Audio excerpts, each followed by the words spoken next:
Greetings and salutations. You have turned into Conscious Roots TV, and my goodness, do we ever have some titillating content for you in this episode?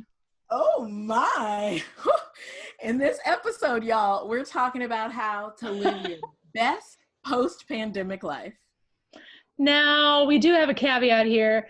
We are not going to be fully out of this self-isolation that we've been in. We're going to be in and out of self-quarantine for a little while now, probably from what I've heard from experts, about 2 years. So don't just think because some places are being all willy-nilly reducing restrictions that we're going to go back to things as usual.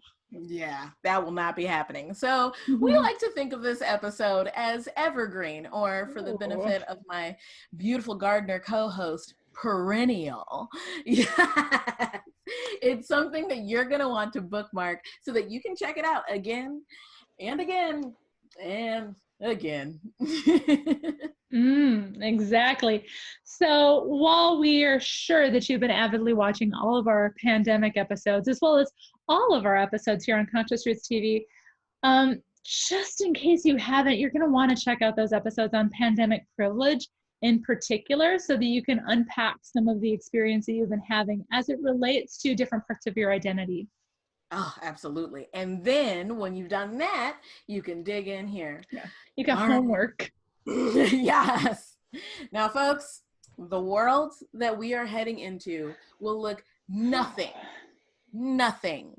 like the world we knew before the pandemic. Okay. So the first thing that we invite you to do is grieve.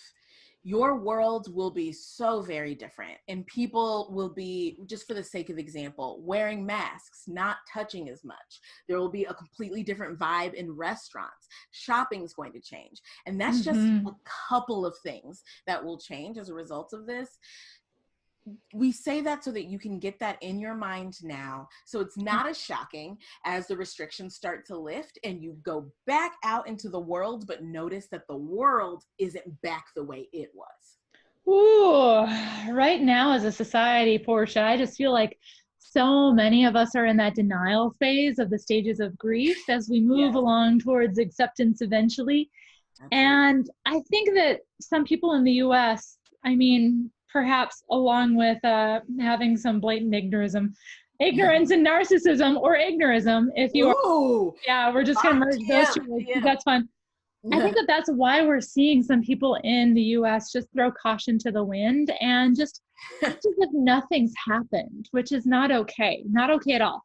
So the next thing that we want you to know is that you don't have to come out of self-quarantine the same you that you were before.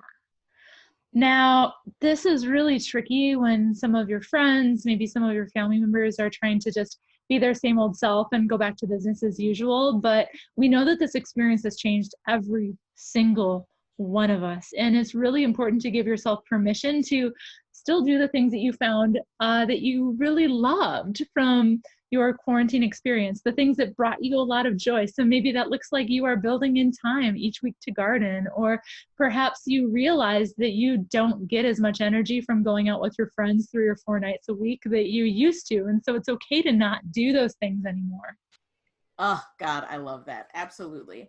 And our next point, relatedly, is that when we think about helping you live your best post-pandemic life, we're thinking about, how can you apply all of the ways that you have grown in self-awareness, y'all? Okay. What I mean by that is this. Notice if someone doesn't want to hug or touch, don't pressure them to do it. I hope you weren't doing that before, but again, we all come to it when we come to it. So we get it. In some cultures, hugging even without consent or explicit consent is expected or just a part of it, right? But now make sure that you are trying to notice if someone is a little reticent to hug or touch you. And also, in that same way, pick up on the clues if a friend or a coworker doesn't want to meet up IRL or in real life. And be okay with that, y'all. Like, you don't know their entire life, so don't guilt them into doing anything that would make them uncomfortable. And also, don't feel bad yourself, because what they're doing just making a choice to expose themselves to a little less risk. That's all it is. Exactly. So our last point is going to be related to our global environment. So you may have seen those stories on the news about how our environment has started to heal itself. There are dolphins in the canals in Venice. What? And in different parts of the world, people who live in urban areas are now able to see the mountain ranges again. Yeah. And it's really quite incredible. So we want to keep that momentum going. That is some positive stuff that's happening in the world. So the first one is decide when you must travel by car and when you could perhaps walk or bike.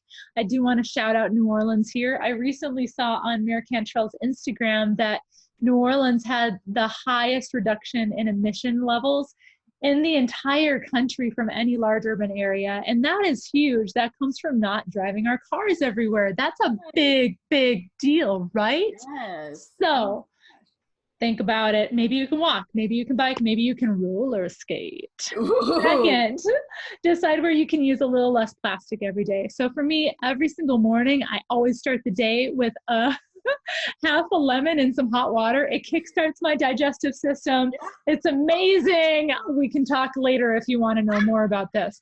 Been doing it for years. So I used to wrap up that other half of the lemon in some plastic wrap and throw it in the fridge, not thinking anything about it. But this whole pandemic made me realize, oh, I don't need to be using all this expendable plastic wrap. And so I just started putting it into a glass container. Part of that out of necessity, because we were running out of plastic wrap. And I was like, oh, I don't actually need this. Yeah. And yeah, it works just as well, if not better.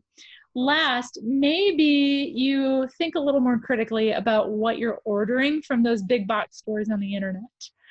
Now, we can do this in two ways. Number one, maybe you don't need that item. Number two, maybe you can think ahead, get all the items ordered at once and put them into the same shipment. And sure, it might take a little longer to get to you, but hopefully that's going to be okay. Just with a little bit of planning ahead, you can hopefully help people who are stuck working in those warehouses in subpar conditions. We know that they don't have very good benefits. They're putting their lives at risk to get you the stuff that you are seeking, whether that's stuff you need or stuff you want. We're not here to judge, but just consider being really thoughtful about what you're ordering from the internet, because people are putting their lives at risk to get it to get it to you. So try to consolidate those packages.